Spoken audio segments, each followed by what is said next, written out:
In my whole life, I've been trying to bring that traditional aspect, hip-hop influenced, you know, and I've been trying to bring them together my whole life. And I feel like we're about to do that right now. My skin red, I bleed red, I'm seeing red. I'm praying for my people out there who ain't seen it yet. His blood is cold, he's living lies forever told by his ancestors 500 years ago. I don't know more. I don't know more. Yeah, I don't know more. Oh, yeah. There you go. All right. Okay. Ow! My skin red, I bleed red, I'm seeing red. I'm praying for my people out there who ain't seen it yet. His blood is cold, he's living lies forever told by his ancestors 500 years ago. Indigenous rappers in Canada reflect on a unique struggle. In a country where the most incarcerated population is Aboriginal, these artists reflect on the crisis of missing and murdered Aboriginal women. We need a national public inquiry into the tragedy that are the missing and murdered Indigenous women and girls. Conflicts around resource extraction on native land, and the protest movement Idle No More, which galvanized Aboriginal communities from coast to coast. Just like African Americans, First Nations people have faced racism, classism. They use their pain and struggle as fuel to engineer their artistry. Indigenous rap doesn't get enough attention outside its vibrant scene, which is why we went to Regina, Winnipeg, and my hometown, Toronto, to take the genre's pulse. Hey, what's up? It's Rich Kid here. It's a beautiful day. We're gonna meet up with my dude, Drezus. He's a popping a hip-hop artist out here. You know how we do, Rich Kid and Vice. Elbow heads right along, the enemy like styrofoam, piercing through the strongest armor, death and genocide of foamers. Indigenous Entertainer of the Year. And the winner is Drezus. Drezus first started out in 2003 in the group Team Res Official.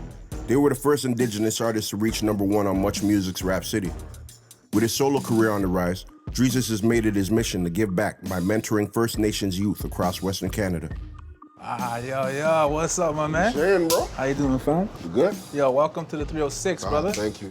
Let's talk a little bit about how the Aboriginal scene kind of flexes like. I don't think we get the respect that we deserve as a people, first of all. So in order for us to grow as hip-hop artists, we need that community support fully, you know, from our own people.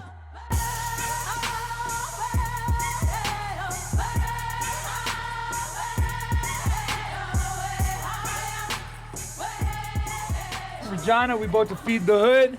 How important you think it is to seeing the big dogs, the OGs out here? It's very important, man. These little kids got to know that, you know, even though we're the ones their moms and dads want to stay away from, at least they see us giving back. You know, we're out here saying that, yeah, you can all come together and, you know, do something productive, man.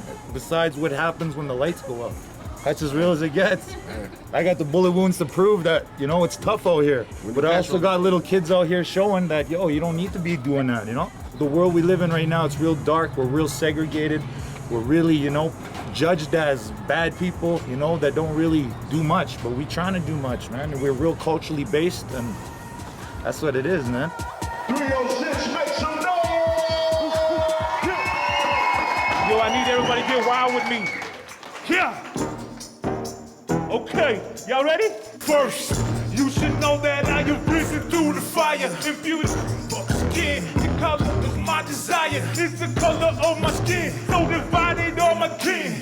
Watch me turn the tables till we eating like some kids. 306 is in the building, man. I had a dream I was living right. So Drezus, man, tell me where we're at right now. We in Blue R Studios, bro. Most of the dudes making noise in the city come out here and put it down. How do you find a way to mesh today's kind of modern music with your traditional culture? My whole life, I think I've been trying to do that in my life. You know what I mean? I was always looked at as an outsider from the people from the reserve. Yeah. City boy, this and that. I don't know shit about the land, but I'm taking those steps to learn the culture, right? So my whole life I had these two different sides. So with my music, it just reflects that. Yeah, I think my mama made a magic. I think she put a little bit of spinach in my bannock while I'm beastin' every single season. World about to wake up and my natives are the reason. Drezus is Warren G. Tommy Da is Nate Dogg, a crooning rapper with a completely different sound that complements Drezus perfectly. You ever feel so hollow? Give a fuck about tomorrow, living in a fast lane, champagne. Tommy Durr on the motherfucking ceiling, weed and knock is how we doing it. That's the new native west side, you dig? That's what it is. I ain't about no acting shit, this is real life, you know? I used to be a badass motherfucking kid that didn't listen to nobody, didn't give a shit at anything, and bad things happen. You personally, you're a dude that's on the come up, you know what I mean? People be talking Tommy Da's name in the city, like. And tell me how your Saskatchewan was growing up. Syrup sandwiches. Ketchup sandwiches. Foster homes. Everybody in Saskatchewan is gonna know this. Well, because that's the only answer we got growing up. You don't matter if you did something right or you did something wrong. The answer you got was, well, matter, fuck you. I got beat up at school, Dad. Well, get out there and go get them. You know, that's all we got, you know? But it's not even, I don't even think about it as so much as their fault. It's the patterns they grew up in. I know that everything that comes great from nothing is inspired by oppression, suppression, poverty.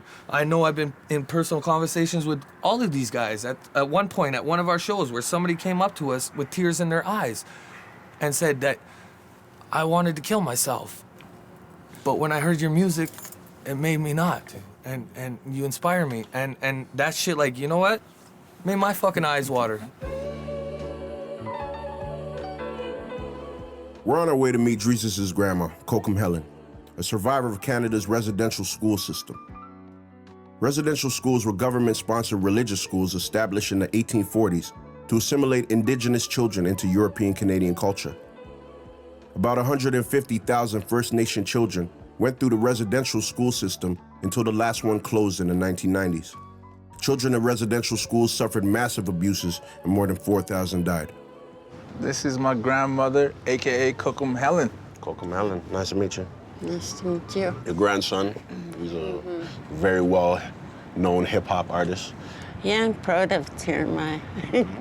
And how was it growing up on the reservations? Like, how was the life over there? It was pretty rough, but we survived through it and went to residential, and it's a hard story. I couldn't speak my language. Every time I tried, and when they'd slap me on the side of the head or something. So Drezus, like, how do you feel KOKUM HELEN influences your music? She's like a source of like strength for me.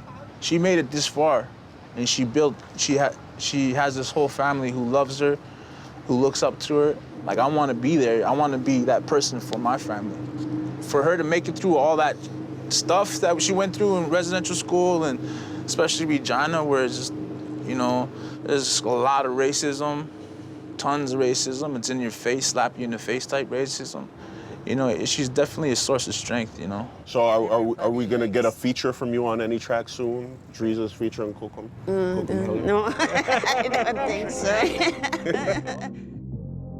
The other thing, I'm gonna take you guys on a little ride through some of my old history. Stop by this old residential school I used to attend called LeBret. I don't know, I got butterflies right now coming back here. This is where a lot of evil shit went down, man. You haven't made peace with this place, yeah. I remember like the hazing rituals. Oh my God. All the older cats trying to rough me up, stripping me down, buck naked, a whole bunch of us. You can tell that all that sexual abuse and stuff from that was going on with the priests and all that, it definitely carried through like different ways, you know? All those traumatizing things that you've outlined, like, you know what I mean, your ancestors had to go through, your great-grandmothers, your mom. Obviously, that's gonna bleed through a generation. We're dealing with that, still to this day. I'm gonna take you guys over to my res, my dad's res. It's called COTE, First Nations. We're gonna go see my cousin, Robert, one of my family who's more like on the traditional side, and he's a powwow guy all the time, and he sings and drums. What's up? Here's my cousin Tyson right here. What's up, brother? What's up, bro? Good to see you, man. How you doing? Rich. Rich? Good to meet you. I really appreciate you coming. I'm so proud of you. Do you want to tell us a little bit about the drum, cuz? If you look after the drum and you respect it, take care of it, it'll take care of you. They say it's the heartbeat of Mother Earth. When you hear that drum, you know, right away people look when they hear that pounding.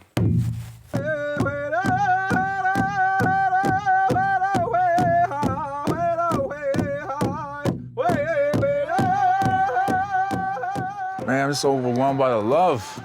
The community showed out. This was like your homecoming. You know what I mean? Everywhere from the streets to the reservation. It's just like, yeah, man. You a made man over here. Respect, bro. No doubt. Yeah.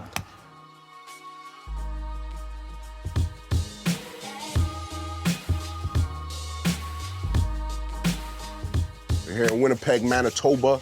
We're gonna talk to a few artists out here in Winnipeg, really get a scope of what's going on in this Aboriginal hip-hop scene. Without further ado. Winnipeg is home to the largest urban Indigenous population in Canada. It has been called the most racist city in Canada and was previously ranked the country's murder capital. But out of that struggle came Winnipeg's Most and the record label they founded, Heatbag Records. After a falling out with their third member, Brooklyn, in 2012, JON-C and Charlie FETTAH became Winnipeg Boyz. Between the two incarnations of the group, they have won 9 Indigenous Music Awards. You know, I guess it's almost cliche to say nowadays, oh, music reflecting my life, but out here in Winnipeg, it's messed up. I think especially because we took the name Winnipeg's Most and the Winnipeg Boyz, like we rep that shit hard, like we put it on our backs. Yeah, like what do Aboriginal artists add to the scene that no other culture, you know, brings to the table? Like, it'd be like any culture in hip hop. I think the question is just like what is. But specifically, what I think it's opening up people's eyes to a lot of stuff that they don't know. Yeah. I feel like people think we systemic extinct. racism. Yeah, people think we extinct. Like, you know what I mean? You ask the people up in the States, they think we living in igloos up here. You know what I mean? And it's messed up like that. The thing that I would really want to do is, like, now that we have a bigger voice, and now that, you know, lots of attention is on the issues of the Aboriginal issues that are, you know, happening in Manitoba and Saskatchewan. Yeah, we can talk the real shit. You know, we can talk the shit that the gangsters love, but let's also talk about the fucked up shit that's really going on in our city. Yeah, let's stay conscious about it. The missing and murdered women, the kids that are growing up with nothing, and I mean literally nothing. I'm working at parks, these kids ain't got no fucking shoes, and not because they've lost them. You know what I mean? Like, you can tell. Sure, well, on that note, let's take a little ride. I want to see the places where you had, like, your most memorable moments. Right here, block ahead. All these little blocks around here, I stayed like in a 10-block radius my whole life, man. All around this north end here. This house right here, man, my homie lived upstairs. I guess they were just partying, man. They're just partying and shit went down. Other homies just weren't feeling it. They went and got their clapper. They came back and they bucked at both of them. One homie took 2 in the chest, 1 in the stomach. My other buddy got hit once, hit his pancreas, bounced around, came out back of his head and passed away like instantly, right? His memory was a big part of the start of Heatbag. This is the most significant place Heatbag comes from, really, like this tragedy. Yeah, out here, this is Winnipeg's main strip. You know, our Aboriginal people are out here. Can you take a picture? Right on. As much as it's kind of like, you know, it's a crazy environment. So many people recognize us and show us love like that. Winnipeg's Most. You want to hear some rap? Are you gonna be at the Street Fest? Yeah, it's a good event. We're doing that and Picnic in the Park too. So we'll be there. See you guys later. Guys, even getting love out here by the cops. Years ago, that shit would have been the opposite. The new king of the game, beast off of the chain, ready to rain, ready to rain. Charlie FETTAH started a drop-in program with Aboriginal hip-hop producer Boogie the Beat called MATECHUCK. This is where they offer free studio time and mentorship to young, aspiring rappers. They're gonna feel that they can open up to you, and almost bigger than the music part is the confidence that it builds in their character, you know what I mean? Like, you can see the change, and then it's like, and they're like accountable. They show up to the shows, they bring their beats, they come always prepared, whereas in the beginning it was just kind of like, you know, you kind of gotta like help them. Now it's like they're just ready. Guys like Jordan and everybody that takes part in the program, and they were just participants in the program. And now they're like actually a part of the program. Who said I wasn't strong enough to make it see me grab a mic and take it all back? Instead of preaching this fact, So, Jordan, tell me about yourself. What do you do? I work here at the graffiti gallery. I'm a youth leader. Growing up, the only thing I really had was hip hop. I grew up with alcoholic parents, so alcohol was like everything that I've seen growing up. My mom passed away, died in a house fire. Eventually turned into alcohol when I was like 14. So I kind of just threw myself in a downward spiral, you know, attempted suicides. When did your life turn around?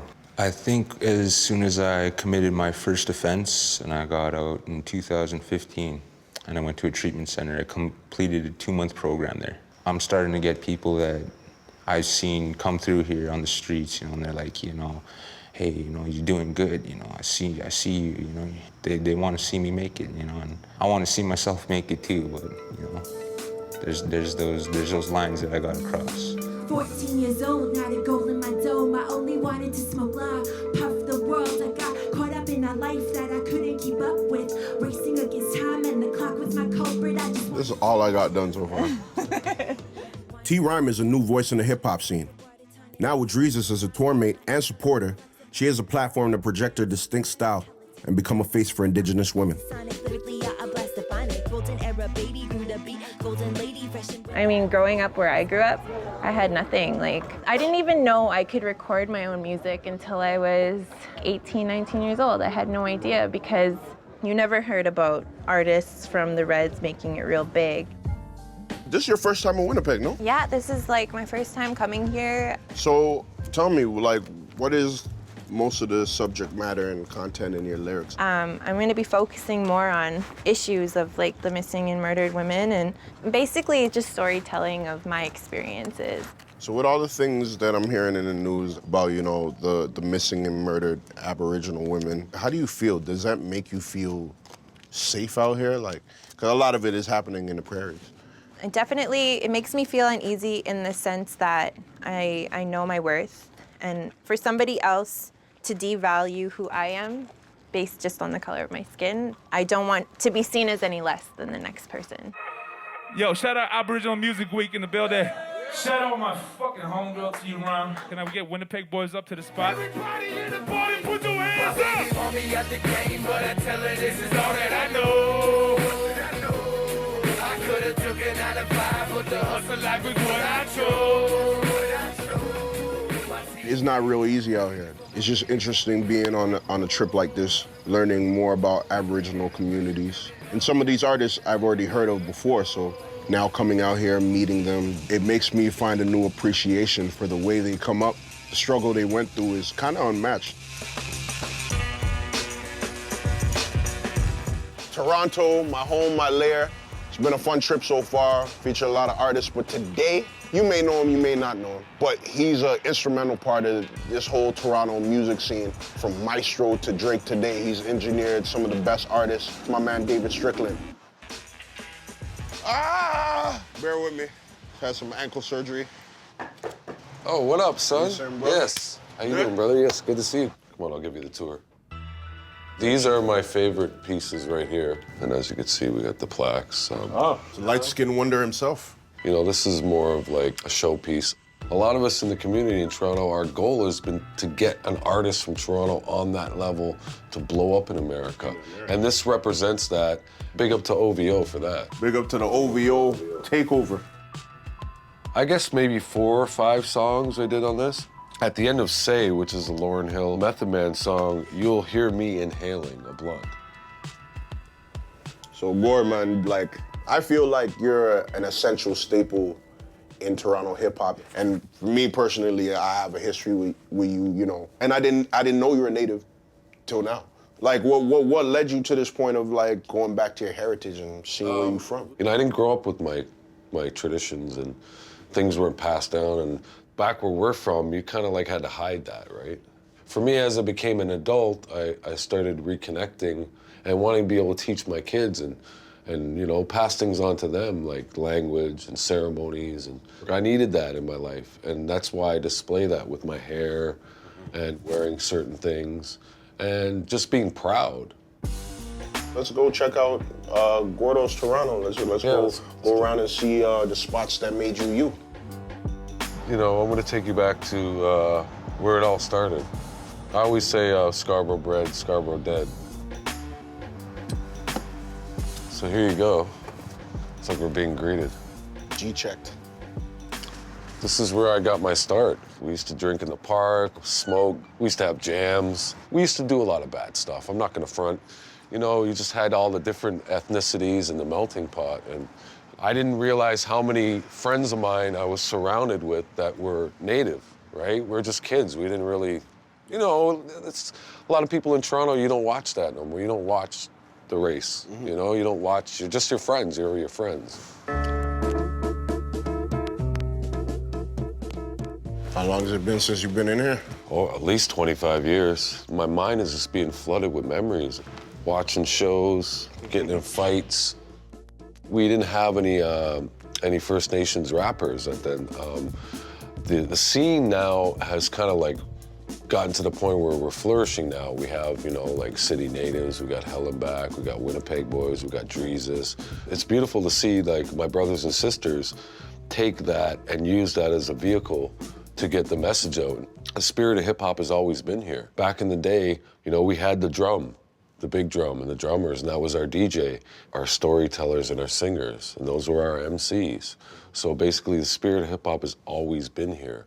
It not necessarily went away, but it was like pushed away, and you know, it's back, and it's back, what, 30, 40 years now? We're kind of like reclaiming it in a way, because now it's like, you know, Indigenous hip hop is kind of like considered new in a way, right? But it's not.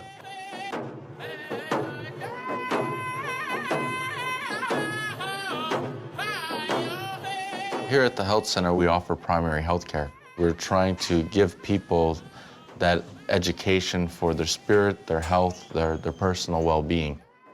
In our way of life, we believe that everything has spirit and that everything is connected. And so when we go into that sweat lodge, we are getting rid of that impurity that sits in our spirits. A lot of my artists come out of reconnecting with the sweats. We were in there and we heard like mic feedback. Yes. The conductor told me, oh, they're acknowledging you. You know, like, you know, big me up or hail me up, or it almost makes you want to cry. I know they see me, they acknowledge you, they acknowledge me. As I pray for, you know, a lot of things. You know, I make money with my ears, using my ears. That's a blessing. Like, how many people can do that, right? This is one of our rooms where we provide traditional healing to our clients. So when we smudge, we cleanse our mind, the words, our mouth, our spirit, how we're feeling. And then we always give one for creation. We smudge all of creation.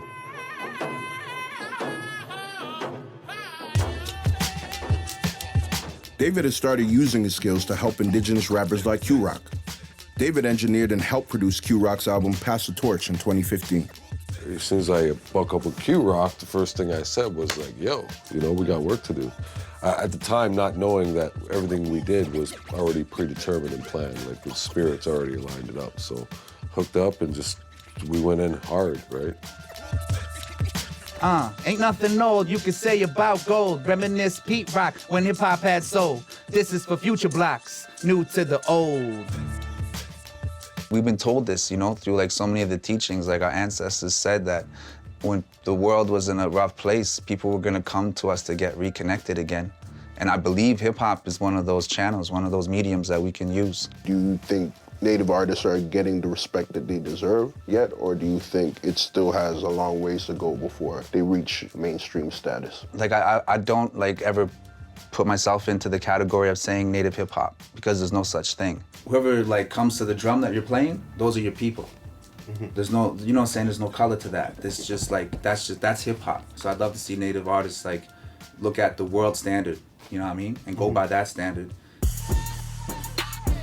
You know, so you're starting to see, like, not only do we have a scene, but we have quality artists emerging and building, and, you know, more than a few now. We're getting that type of qualities coming to the forefront. So do you feel like some of these artists are on the verge of a break, like basically mainstream success? As long as we keep pushing, it's bound to happen. And it's just good quality music at the end of the day. As long as we keep bringing good quality music, no matter who the artist is, it's inevitable. We have to break through that mainstream mark, you know? And it's yet to happen. We've had some close close encounters, but you know, we just got to keep pushing as artists.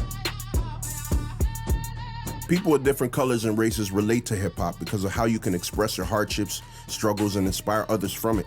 A lot of Aboriginal youth in these inner city communities reflect that, which makes perfect sense why hip hop is a genre these young Native artists choose.